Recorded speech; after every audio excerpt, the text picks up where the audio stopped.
This will take me to line item 321 in the 9th room down in the list, so I'm not hunting for it. Right? And then the instructions to the estimator, in this case you. When WTR dryout equipment is deployed, it may be warranted to incorporate setup, takedown, and monitoring via labor hours via, and then we give you 2 options of the codes that we recommend. I hate using the search bar, right? So whenever possible, we give you the code. In this case, let's do WTR EQ. Let's just go with 1 hour. Click OK. You'll notice that disappeared. However, we got something new. So now that we're deploying labor hours in this room, it's saying, hey, if we're deploying, a technician, we should probably deploy some sort of personal protective equipment as well, right?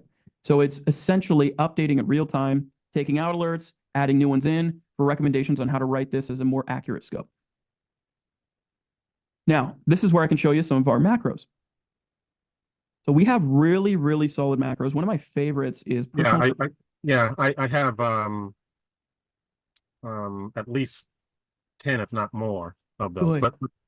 But it's good. It's good to know that they're included in the profile. Now you will get all of the abatement macros, the repair macros as well. So they're going to be sitting there for you. That's okay.